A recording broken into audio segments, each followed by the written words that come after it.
আজি মই আপোনালোকৰ বাবে লৈ আহিছোঁ এয়া কোফ্তা ৰেচিপি। আপোনালোকৰ যদি ভাল লাগে লাইক শ্বেয়াৰ কমেণ্ট কৰিব আৰু কোনোবা যদি নতুন হয় মোৰ চেনেলটো ছাবস্ক্ৰাইব কৰিব প্লিজ। আহকচোন পলম নকৰি ভিডিঅ'টো আৰম্ভ কৰোঁ।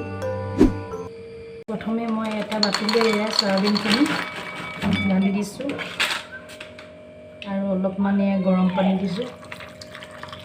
এতিয়া মই আধা ঘণ্টাৰ কাৰণে এইখিনি ৰাখি দিম। আধা ঘণ্টা হৈ গ'ল, এই চয়াবিনখিনি কোমলি গ'ল। এতিয়া এইখিনি মই ভালদৰে চেপি ল'ম। এইখিনি ভালদৰে চেপিব লাগিব যাতে ইয়াত পানীতে ৰখি নাযায়, নহ'লে তেলত দিলে চয়াবিনৰ কোফ্তাকেইটা ভাগি যাব। এতিয়া এইখিনি ভালদৰে চাফা পানীৰে ধুই মই ভালদৰে চেপি ল'লোঁ। এতিয়া এই এটা মিক্সাৰ জাৰ লৈছোঁ। এতিয়া কেইফুটমান মই আদা নহৰু দিছোঁ আৰু এটা ডাঙৰ চাইজৰ এয়া পিঁয়াজ দিছোঁ। এতিয়া এইখিনি মই গ্ৰাইণ্ড কৰি লওঁ। এইখিনি গ্ৰাইণ্ড কৰা হৈ গ'ল। এতিয়া মই এটা বাতিত উলিয়াই লৈছোঁ।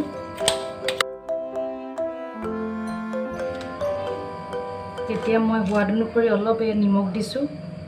নিমখ মই অকণমান কমকৈ দিছোঁ, বেছি হ'লে ভাল নালাগিব। অকণমান মই হালধি গুড়ি দিছোঁ, অকণমান মই ৰেড চিলি দিছোঁ আৰু অকণমান লং ইলাচি গুড়ি দিছোঁ আৰু অকণমান মই জিৰা গুড়ি দিছোঁ। বাইণ্ডিঙৰ বাবে মই এচামুচ বেচন দিছোঁ।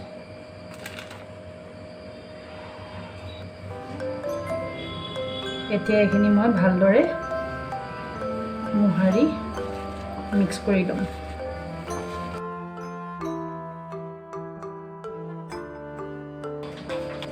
এতিয়া মই সৰু সৰু বল বনাইছোঁ।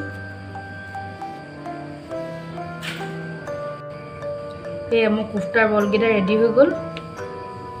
এতিয়া মই এইখিনি ভাজিব লাগিব। ভাজিবৰ বাবে মই গেছটো অন কৰিছোঁ। কেৰাহীখন গৰম হোৱাত মই অলপ মিঠাতেল দি দিছোঁ। গৰম হোৱাত মই কোফ্তাখিনি দি দিম। তেলখিনি ভালকৈ গৰম হ'ব লাগিব, নহ'লে আমাৰ কোফ্তাকেইটা ভাগি যাব।